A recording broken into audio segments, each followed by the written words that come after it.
تو ایمان کی حفاظت ہو جاتی، ایمان میری بچ جاتی۔ ابو بکر صدیق نے کہا ہم اپنی جان نہیں بچا رہے ہیں، ہم اپنا ایمان بچا رہے ہیں۔ حضرت عبداللہ، حضرت ابو صالح موسیٰ جنگی رحمت اللہ علیہ نے جب سیب کھایا تو دیکھا کہ اس طرف سے بہہ کے آیا ہے، اس کنارے سے آیا ہے۔ حضرت ابو صالح اس دریا میں کود پڑتے ہیں، یہ بھی نہیں دیکھتے ہیں کہ ہم ندی میں اتریں گے، سمندر میں کودیں گے، ڈوب جائیں گے، مر جائیں گے، ختم ہو جائیں گے، نہیں، بلکہ اپنے ایمان کو دیکھتے ہیں کہ ہمیں ایمان بچانا ہے، اور میدان محشر میں اس سیب کے بدلہ مجھ سے پوچھا نہ جائے، اس لیے اس دریا میں کود دیتے ہیں، چھلانگ لگا دیتے ہیں۔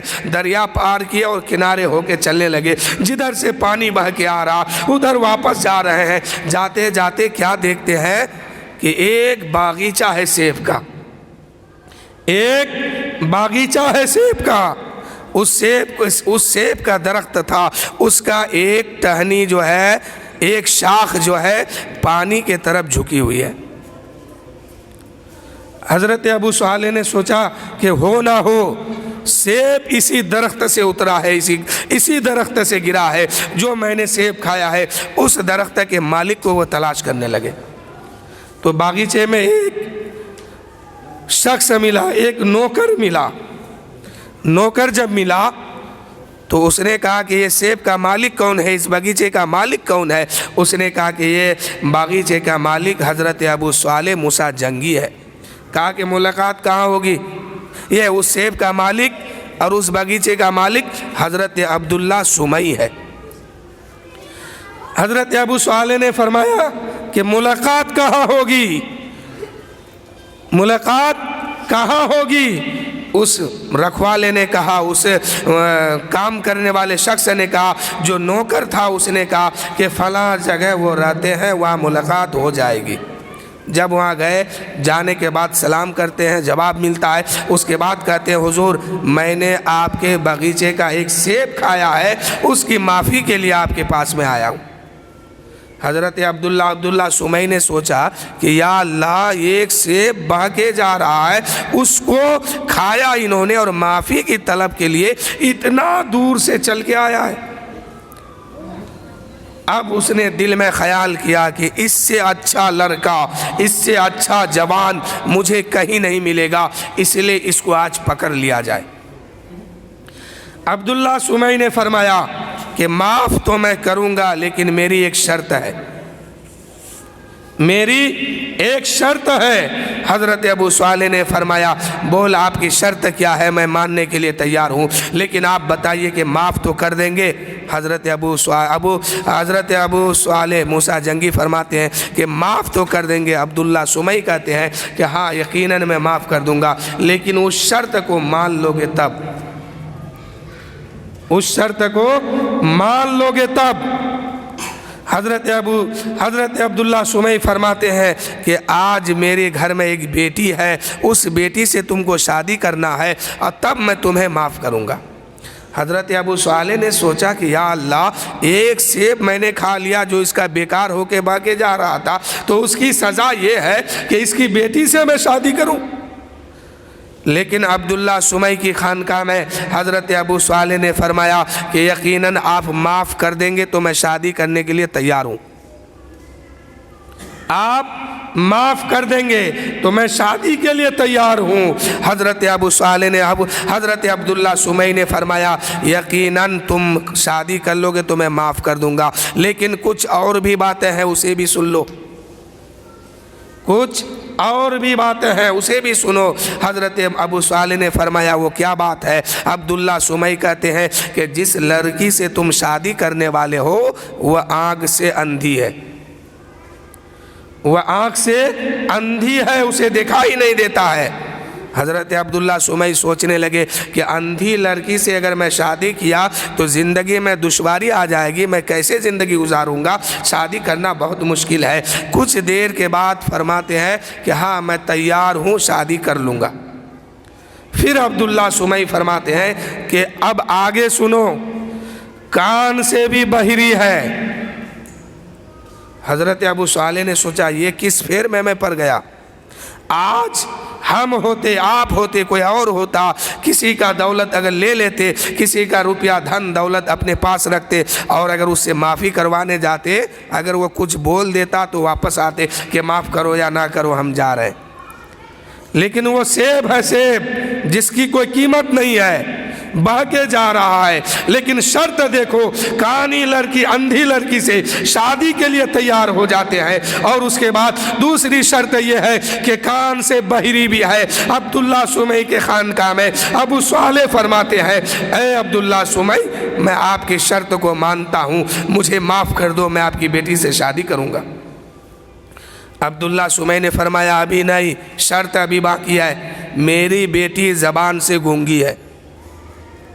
اب پھیر میں پڑ گئے کہ اب کیا کیا جائے، آنکھ سے اندھی تھی تو کام چل سکتا تھا، کان سے بہری تھی کام چل سکتا تھا، اب تو زبان سے بھی گونگی ہے، اب بولے گی وہ کیسے؟ بول بھی نہیں سکتی ہے، سن بھی نہیں سکتی ہے، دیکھ بھی نہیں سکتی ہے، اب شادی کروں تو کیسے کروں؟ بڑی مشکل بات ہے۔ لیکن عبداللہ سمی کے خانقاہ میں ابو صالح فرماتے ہیں، آپ کی بیٹی سے میں شادی کے لیے تیار ہوں، آپ مجھے معاف کیجئے۔ کہا کہ ابھی نہیں، بات ابھی اور ہے، ہاتھ سے للی ہے۔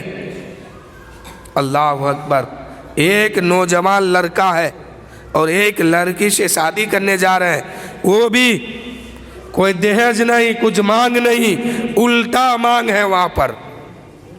دنیا کی دستور ہے، کوئی اپنے بچوں کی شادی دلاتا ہے، کوئی اپنے بیٹے کی شادی کراتا ہے تو مانگ کرتا ہے کہ مجھے یہ چاہیے، یہ چاہیے اور فلاں فلاں چیز چاہیے۔ لیکن وہ نوجوان شادی کے لیے تیار ہو رہا ہے تو گھر والوں نے، لڑکی والوں نے اوپر سے مانگ کیا ہے۔ لڑکی والوں نے کہا کہ اے نوجوان، جس سے تم شادی کرنا چاہتے ہو وہ زبان سے گونگی ہے، کان سے بہری ہے اور آنکھ سے بھی اندھی ہے، ہاتھ سے بھی للی ہے۔ وہ نوجوان سوچنے لگتا ہے، یا اللہ میں کس پھیر میں پڑ گیا، میں کیا کروں، کیسے شادی کروں؟ نہ ہاتھ سے وہ کام کر سکتی ہے، نہ زبان سے بول سکتی ہے، نہ کان سے سن سکتی ہے، نہ آنکھ سے دیکھ سکتی ہے، زندگی کیسے گزرے گی؟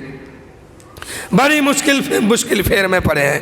لیکن ادھر تو معافی بھی لینا تھا، میدان محشر میں بچنا تھا۔ میرے دوستو، جو اللہ والے ہوتے ہیں وہ دنیا کی مشقت کو برداشت کر لیتے ہیں، لیکن آخرت کی مشقت کو برداشت نہیں کرنے کے لیے تیار ہوتے ہیں، اس لیے وہ اللہ والے ہیں۔ اور وہ اللہ والے آخرت کی مشقت سے بچنے کے لیے دنیا کی مشقت میں پڑ رہے ہیں اور کہہ رہے ہیں، آپ کی بیٹی اندھی ہے، لنگڑی ہے، آپ کی بیٹی اندھی ہے، للی ہے، بہری ہے، کانی ہے، میں شادی کے لیے تیار ہوں، آپ مجھے معاف کر دیجئے۔ میرے دوستو، ذرا دیکھو حالات اس اللہ والے کا، اور ہم لوگ اپنے حالات دیکھیں۔ آج ہم سماج میں دیکھتے ہیں، ہماری سماج جب اپنے بچوں کی شادی کراتا ہے، فلاں چیز دہیج میں مانگتا ہے، فلاں چیز لیتا ہے، اتنا روپیہ، اتنا دھن دولت۔ میرے دوستو، مسئلہ جانتے ہو؟ آج جو ایک لڑکی کے باپ سے مانگ کے لیتے ہو، کل میدان محشر میں اسے واپس کرنا ہوگا۔ کل میدان محشر قائم ہوگا۔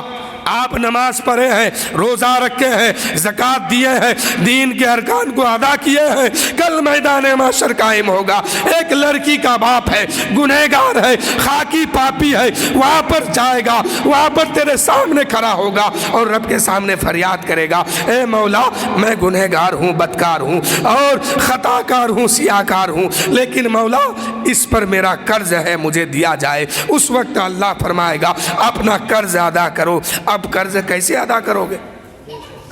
دنیا کی بات ہے تو کچھ لے دے کے کام چل جائے، لیکن آخرت میں کچھ لے دے کے کام چلنے والا نہیں ہے، اس لیے کہ خالی ہاتھ آیا ہے، خالی ہاتھ جانا ہے، کسی کو کچھ لے کے نہیں جانا ہے۔ تو میرے دوستو، ایک گنہگار ہو کر کے اس وقت مطالبہ کرے گا خدا کی بارگاہ میں اور کہے گا، اے مولا، جس کے نام اعمال کھلنے والا ہے، یہ تو میرا قرض دار ہے، اس کا قرض، میرا قرض اس کے اوپر باقی ہے، مولا مجھے دیا جائے۔ اس وقت کیا حال ہوگا؟ اللہ فرمائے گا، اے لوگوں، اپنے نیکی نکال کے اس کو دو، تو اس وقت نیکی نکال کے دینا ہوگا۔ آج کوئی ایسا گھر نہیں ملتا ہے جو اس فتنہ سے بچاؤ کیا پڑھا لکھا، کیا جاہل، کیا ان پڑھ، کیا گوار، کیا علم والے، کیا بے علم والے، سب اس میں پھنسا ہوا ہے، سب اس میں پھنسا ہے۔ کل میدان محشر ہوگا، ایک لڑکی کا باپ سمدھی جی کا ہاتھ پکڑے گا اور کہے گا سمدھی جی 1,00,000 روپیہ دنیا کا وہ دو مجھے، ایک موٹر سائیکل دیا تھا تیرے بیٹے کو وہ دو، فریج دیا تھا وہ دو، اتنا پیسہ دیا تھا وہ دو۔ اب وہ کہے گا میرے پاس کچھ نہیں ہے، کیا دوں؟ اس وقت وہ شخص کہے گا رب کی بارگاہ میں کہ اے پروردگار اس کے پاس تو کچھ نہیں ہے، لیکن اس کے نام اعمال میں نیکی ہے اور میرے نام اعمال میں گناہ ہے، میں سمجھتا ہوں کہ میری گناہ جو ہے اس کے سر پہ دے دیا جائے اور اس کی نیکی مجھے دے دیا جائے۔ کتنا آسان سودا اور کتنے مشکل چکانا پڑ رہا ہے۔ دنیا کی دولت لینے کے لیے اپنی آخرت کو خراب مت کرو۔ وہ اللہ والے تھے، ایک سیب جو بغیر اجازت کا کھایا ہے وہ جرم نہیں ہے۔ آپ بھی راستے میں جا رہے ہیں، کسی کی کوئی چیز ملے اٹھا لیے، اس کا مالک نہیں ہے، کوئی وہاں پر موجود نہیں ہے، اٹھا لیے، اگر اس کا مالک سامنے آیا واپس کر دیے، نہیں آیا اس کو رکھ لیے، یہ جرم نہیں ہے۔ اسی طرح سے وہ سیب پانی میں بہہ کے جا رہا تھا، فضول سیب تھا، اس کی کوئی قیمت کوئی حیثیت نہیں تھی، لیکن اٹھا کے کھا لیا ہے تو دل نے کہا کہ میدان محشر میں تم سے پوچھا جائے گا کہ بغیر اجازت کا تم نے سیب کھایا ہے، تم کو بغیر اجازت کا سیب کھایا ہے، اس کا بدلہ دینا ہوگا، اس لیے اس دنیا ہی میں اس کا بدلہ چکا دو۔ تو ایک سیب کے بدلے میں ایک لنگڑی لڑکی، ایک اندھی لڑکی، ایک بہری لڑکی، ایک بے زبان لڑکی سے شادی کرنے کے لیے ایک نوجوان تیار ہوتا ہے۔ وہ نوجوان اور کوئی نہیں ہے، وہ عبد القادر جیلانی سیدنا شیخ غوث اعظم رضی اللہ تعالیٰ عنہ کے والد محترم ہے، والد صاحب ہے۔ جب باپ ایسا ہوتا ہے تب بیٹا ولی بنتا ہے۔ اس نے کہا حضور مجھے منظور ہے، میں تیار ہوں آپ کی بیٹی سے شادی کرنے کے لیے۔ آپ کی بیٹی لینگری، آپ کی بیٹی اندھی ہے، للی ہے اور بہری ہے، بے زبان ہے، میں سب منظور کر لیتا ہوں، آپ اتنا بتائیے کہ مجھے معاف کب کریں گے؟ کہا کہ ایسے نہیں، ابھی ایک شرط اور ہے۔ کہا وہ شرط اب کیا ہے؟ حضرت ابو صالح اب حیرت میں پڑ گئے کہ اب اس کی شرط کیا ہے؟ کہنے لگے میری بیٹی پیر سے لنگری ہے۔ اللہ اکبر! ایک نوجوان، وہ بھی نوجوان کوئی غریب گھر کا نہیں تھا، نوجوان کوئی غریب گھر کا نہیں تھا۔ غوث پاک جب پڑھنے کے لیے بچپن میں جا رہے تھے نا تو ان کی ماں 40 اشرفی ان کے ہیبا میں سل دیا تھا۔ اب بتاؤ جس کو بچپن میں 40 اشرفی دی جائے، اب بتاؤ گھر کتنا امیر ہوگا، وہ کتنے دولت والے ہوں گے۔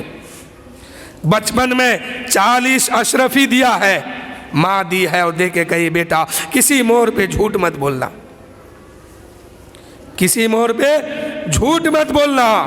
اب عبد القادر رضی اللہ تعالیٰ عنہ گھر سے نکلتے ہیں، راستے میں ایک قافلہ ملا بغداد پہنچنے کا، اسی کے ساتھ وہ ہو گئے۔ اچانک اس قافلے پہ ڈاکوؤں نے حملہ کیا، ڈاکوؤں نے حملہ کیا اور حملہ کرنے کے بعد جتنا تاجر اس میں تھا، جتنے دکاندار تھے، جتنے پیسے والے تھے، سب کی دولت کو اس ڈاکوؤں نے لوٹ لیا۔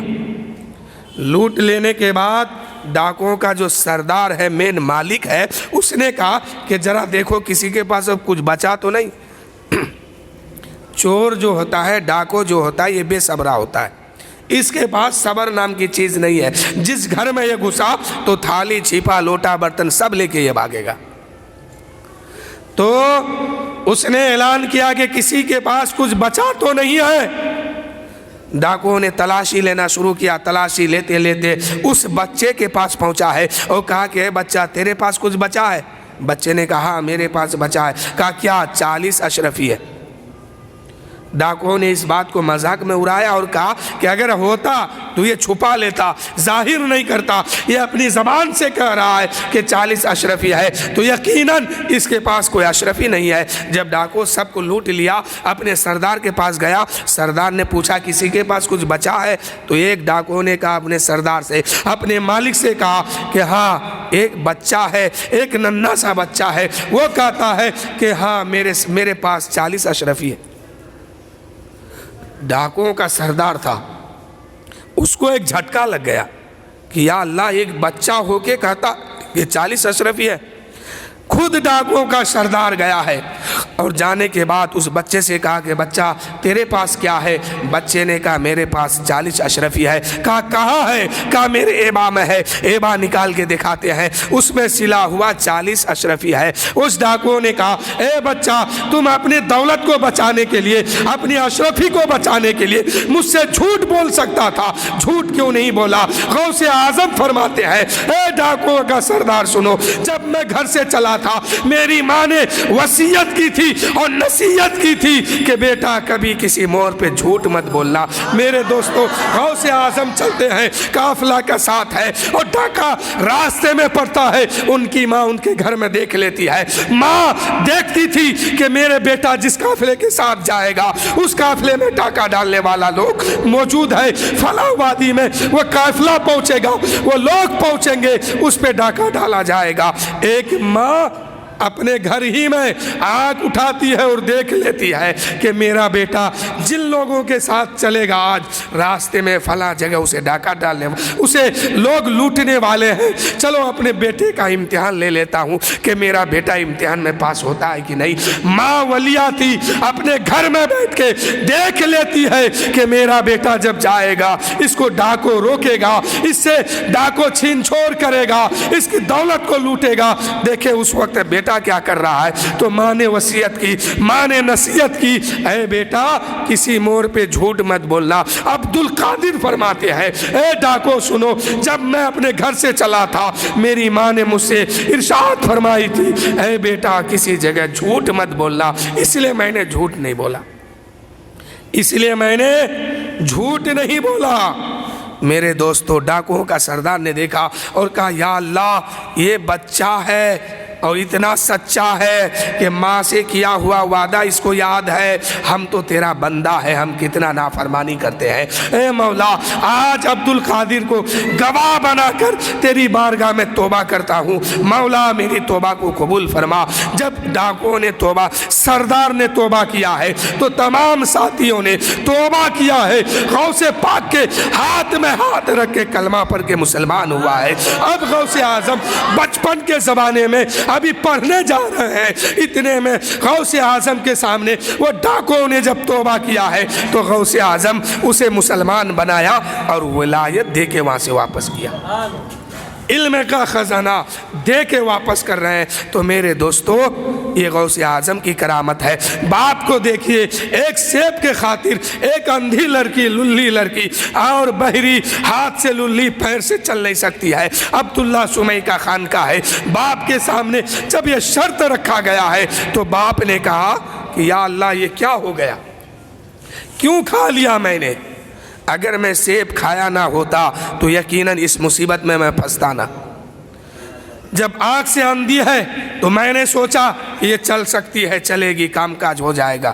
جب کان سے بہری تھی میں سمجھ رہا تھا کہ وہ چل سکتی ہے، وہ اپنا کام کر لے گی، لیکن جب زبان سے گونگی ہے میں نے سوچا کہ کام اشارے پہ ہو جائے گی، لیکن ہاتھ سے للی ہے تو میں نے سوچا کہ اس کا کام میں کر دوں گا، لیکن اب وہ پیر سے بھی للی، پیر سے بھی لنگڑی ہے، اس کو لے کے کون چلے گا؟ اتنی بڑی مصیبت اپنے سر میں لیتا ہوں، اس کو میں کیسے نبھاؤں گا؟ اتنے میں غوث پاک کے ابا حضرت ابو صالح نے فرمایا اے عبداللہ سمی، مجھے آپ کی شرط منظور ہے، آپ مجھے معاف کر دیجئے۔ حضرت غوث اعظم رضی اللہ تعالیٰ عنہ کے والد محترم اس لڑکی سے شادی کر لیتے۔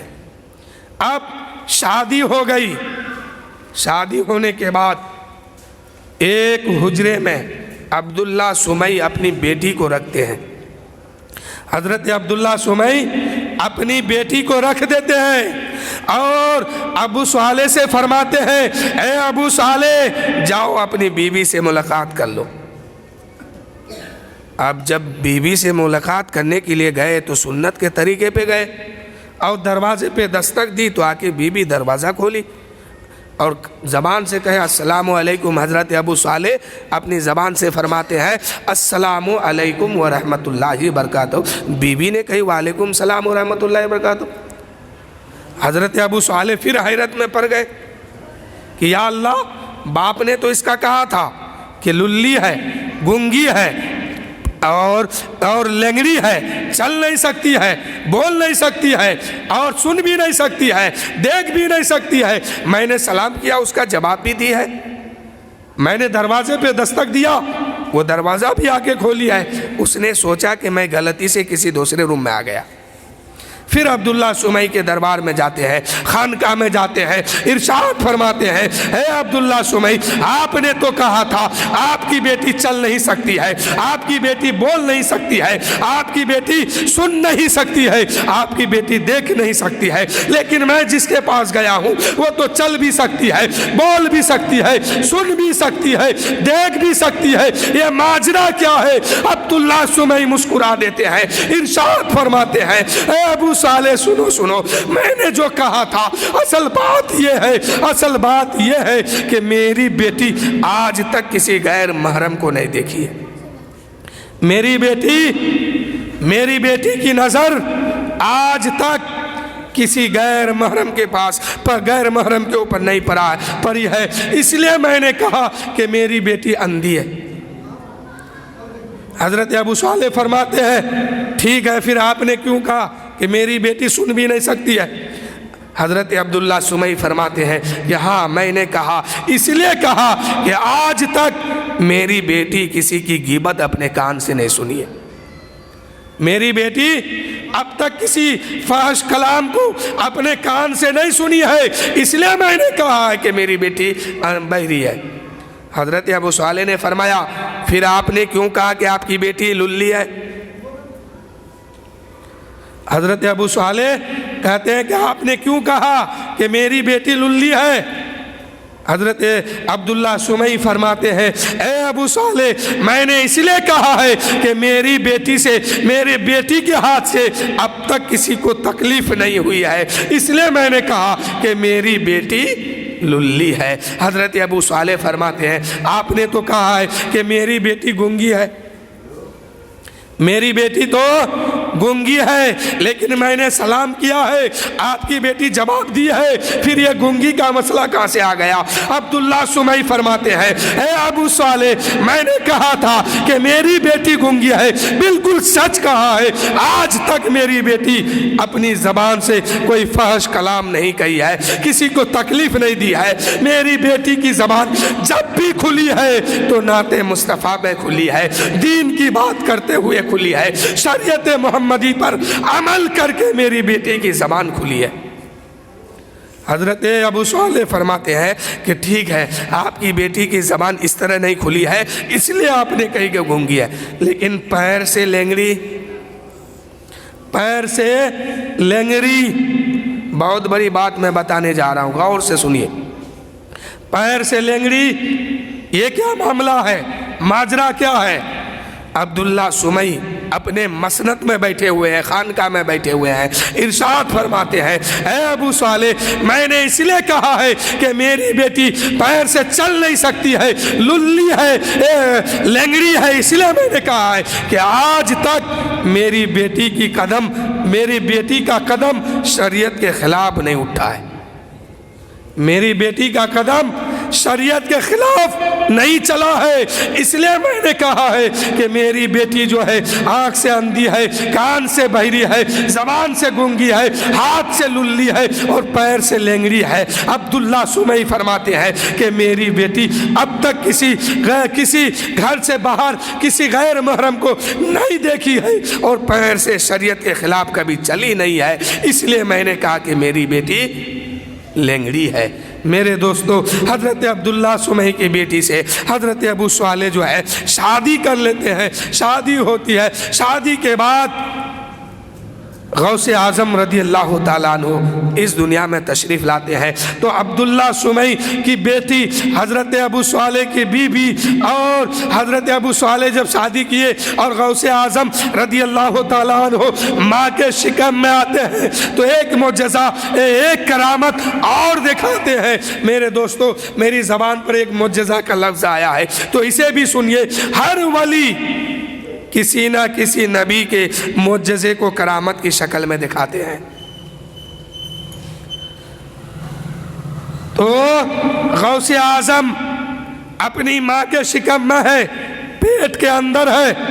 ایک دن غوث اعظم رضی اللہ تعالیٰ عنہ کے گھر میں ایک فقیر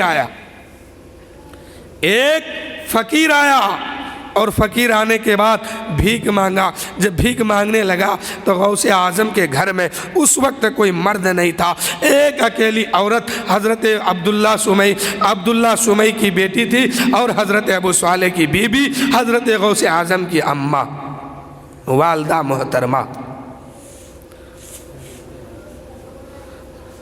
جو ہی اس فقیر نے آیا اور کہا کہ مجھے بھیک دو تو حضرت غوث اعظم کی ماں نے سوچی کہ آج تک تو میرے گھر سے کوئی واپس نہیں گیا ہے اور اس کو بھیک دینے والا کوئی مرد نہیں ہے، اگر یہ واپس چلا گیا تو میرا ریکارڈ ٹوٹ جائے گا، اس لیے میں اس کو بھیک دوں گی، کیسے دوں گی؟ سوچنے لگی تو بات ذہن میں آئی کہ میں پردے کے آڑ سے اس کو بھیک دے دیتا ہوں۔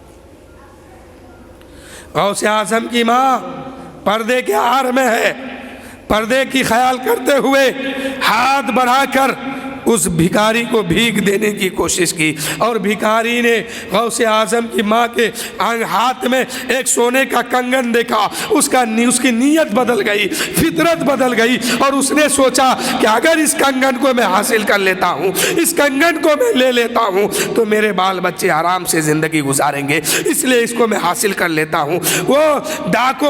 وہ فقیر جو ہے غوث اعظم کی اماں پر حملہ کر دیتا ہے، اتنے میں اچانک ایک شیر نمودار ہوتا ہے، وہ شیر جو ہے اس ڈاکو کو چیر پھاڑ کے رکھ دیتا ہے، وہ ڈاکو وہیں پہ ختم ہو جاتا ہے، وہ فقیر وہیں پہ ختم ہو جاتا ہے۔ اب غوث اعظم بچپن کی زمانہ ہے، بغداد سے پڑھ کے اپنے گھر میں جاتے ہیں، اپنی ماں کے گود میں سر رکھا ہے اور کہنے لگا میری ماں، اے میری ماں، آج میرا احسان آپ کے اوپر ہے، میرا کچھ احسان آپ کے اوپر ہے۔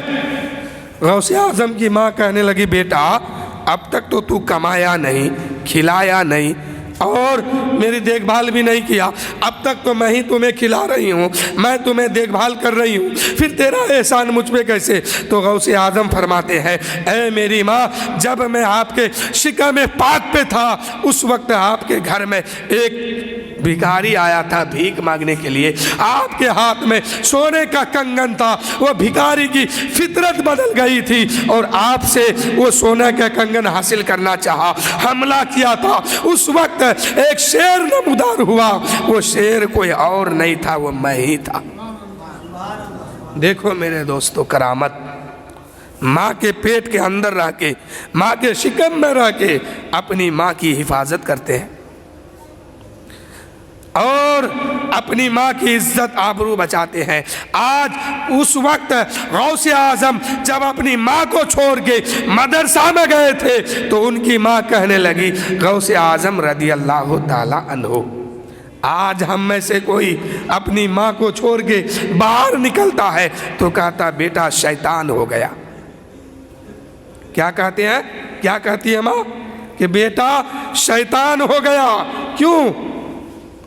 ارے ماں اس کے پاس بھی ہے، ماں ہم سب کے پاس بھی ہے، اگر وہ ماں کو چھوڑ دے تو ماں رضی اللہ تعالیٰ عنہ کہتی ہے، اور ہم ماں کو چھوڑ دے، آپ ماں کو چھوڑ دے تو ماں شیطان کا طاقتی ہے اور کہتی ہے کہ بیٹا نالاک ہو گیا، بیٹا شیطان ہو گیا۔ وجہ کیا ہے میرے دوستو؟ کہیں نہ کہیں کوئی نہ کوئی نقص ضرور ہے ہم سب میں، جس کی وجہ سے ماں دعا نہیں بد دعا دے رہی ہے، اور ہر ماں اپنے بیٹے کو بد دعا دیتی ہے اور کہتی ہے کہ بیٹا شیطان ہو گیا، بیٹا مردود ہو گیا، بیٹا نالائق ہو گیا۔ آخر وجہ کیا ہے؟ غوث اعظم اپنی ماں کو چھوڑتے ہیں، چھوڑ کے کہیں دور چلے جاتے ہیں۔ ماں کہتی ہے غوث اعظم رضی اللہ تعالیٰ عنہ، شہنشاہ ولی کہتے ہیں، شہنشاہ بغداد کہتے ہیں، اپنے بیٹے کو بادشاہ کا لقب دیتے ہیں، اپنے بیٹے کو شہنشاہ کا لقب دیتی ہے۔ اور آج کوئی انسان اپنے بے ماں کو چھوڑ کے، اپنے باپ کو چھوڑ کے دلی چلے جائے، بمبئی چلے جائے، تو ماں گھر میں کہتی ہے کہ بیٹا شیطان ہو گیا، بیٹا نالائق ہو گیا۔ اور اے میری ماں، آپ کا بیٹا نالائق کیوں نہیں ہوگا؟ اے میرے بھائیوں، آپ کا بیٹا آپ کو بڑھاپے میں کبھی نہیں دیکھے گا، کبھی نہیں آپ کا خیال کرے گا۔ کیوں؟ کیونکہ آپ نے نکاح ہی ٹھیک سے نہیں کیا ہے، آپ کے نکاح ہی میں گڑبڑی ہے، جہاں سے شروعات ہے وہیں پہ آپ نے گڑبڑ کیا ہے۔ اگر نکاح سنت مصطفیٰ پر عمل کر کے کوئی انسان نکاح کرتا ہے تو اس کے آل اولاد جو ہے بڑھاپے میں اس ماں باپ کا سہارا بنتا ہے، اور اگر کوئی سنت کا خلاف ہو کر کے نکاح کرتا ہے اس کا آل اولاد بڑھاپے میں شیطان بن جاتا ہے، ماں باپ کی دیکھ بھال نہیں کرتا ہے۔ وجہ کیا ہے؟ آج اللہ نے سب کو بیٹا دیا ہے، وہی بیٹا جب جوان ہوتا ہے شادی کر لیتا ہے، اپنی ماں باپ کو بھول جاتا ہے۔ ارے غوث اعظم نے بھی شادی کی تھی، غریب نواز نے بھی شادی کی تھی، اور اولیاء کرام بزرگان دین نے بھی شادی کی ہے، لیکن اپنی ماں باپ کو کبھی انہوں نے نہیں چھوڑا، اپنے ماں باپ کی دیکھ بھال ہمیشہ کیے ہیں۔ لیکن آپ کا بیٹا، سماج کا بیٹا جب شادی کرتا ہے 2 سال بعد اپنے ماں کو چھوڑ دیتا ہے، اپنی ماں کو الگ کر دیتا ہے، اپنے ماں کا خرچہ تک بند کر دیتا ہے، اپنے باپ کو گھر سے نکال دیتا ہے۔ وجہ کیا ہے؟ اس پہ غور کیا؟ اس پہ سوچا کہ جس بیٹے کو بچپن میں ہم گود میں لے کے چلتے تھے، جس بیٹے کی خاطر ہم نے اپنی زندگی پوری محنت و مشقت سے گزاری، جس بیٹے کے خاطر اپنے اعمال کو خراب کر دیا اور بیٹے کو سدھارنے کے لیے، بیٹے کو سنبھالنے کے لیے، بیٹے کی پرورش کے لیے اپنے آپ کو تباہ و برباد کر دیا، وہی بیٹا جب ہم بوڑھا ہو گئے، بیٹا جب جوان ہو گیا تو بیٹا ہمیں نہیں دیکھتا ہے، بیٹا ہماری پرورش نہیں کرتا ہے، بیٹا ہم کو خرچہ نہیں دیتا ہے۔ وجہ کیا ہے؟ ہونا تو یہ چاہیے تھا کہ جس بیٹے کو آپ نے مشقت سے پالتے ہو، اللہ نے اگر کسی کو بیٹا دیا ہے، وہ بیٹا اگر بیمار پڑ جائے، باپ روتا ہے، ماں روتی ہے، سماج روتی ہے، کیوں کہ میرا بیٹا ہے، ایک لوتا بیٹا ہے، میرے خون کا ٹکڑا ہے، میرے خون ہے، میرے نور نظر ہے، دل کا سرور، دل کا سکون ہے۔ لیکن وہی سرور، وہی خون، وہی کلیجے کا ٹکڑا جب جوان ہوتا ہے تو ماں باپ کو گھر سے نکال دیتا ہے، ماں باپ کی پرورش نہیں کرتا ہے، ماں باپ کو دیکھ بھال نہیں کرتا ہے۔ وجہ کیا ہے؟ آپ نے نچا نچا کے شادی کیا ہے، دہج لے لے کر کے شادی کیا ہے، اور نام دیا ہے کہ ہم نے سنت کو زندہ، ہم سنت کو ادا کرنے جا رہے ہیں۔ اسی سنت میں، سنت کے نام پہ آپ نے جو گڑبڑی کی، سنت کا نام لے لے کر کے آپ نے جو گڑبڑی کیا ہے، اسی کا نتیجہ ہے کہ آپ جب بوڑھا ہو گئے تو بیٹا آپ کا کام نہیں آ رہا، بیٹی کام نہیں آ رہی ہے، بیوی کام نہیں آ رہی ہے۔ کیوں؟ کہ ایک سنت کو چھوڑ کے حضور صلی اللہ علیہ وسلم اپنی بیٹی کو شادی میں دہیج میں کیا دیے تھے معلوم ہے؟ اگر حضور چاہتے، صدیق اکبر حضور کی بارگاہ میں آئے اور کہنے لگے یا رسول اللہ، آپ بیٹی کو دہیج نہیں دیتے ہیں، آپ تو پورے کائنات کا سردار ہیں، آپ دہیج دیجئے، میں اس کا انتظام کرتا ہوں۔ ادھر سے عمر آتے ہیں، کہتے ہیں میں انتظام کرتا ہوں، ادھر سے عثمان آتے ہیں، کہتے ہیں میں انتظام کرتا ہوں۔ لیکن میرے نبی فرماتے ہیں، اے میرے صحابیوں سنو، اے صحابیوں سنو، اگر آج میری بیٹی کو دہیج کے نام پہ تم کچھ دے دو گے، میری امت اس کو ضروری سمجھ لے گا، اور میری امت کمزور ہے، مفلس ہے، مجبور ہے، وہ دے نہیں پائے گی، اس لیے تم لوگ آج کچھ دہیج میں مت دو۔ لیکن ہم سنت کے نام پر رشتہ تو کرتے ہیں، لیکن اس رشتے کو دیکھا کہ جس رشتے کو ہم سنت کے نام پہ ادا کرنے جا رہے ہیں، اس رشتے میں کتنا کھوٹ ہے۔ 1 لاکھ روپیہ لیا، یہ کھوٹ نہیں تو کیا ہے؟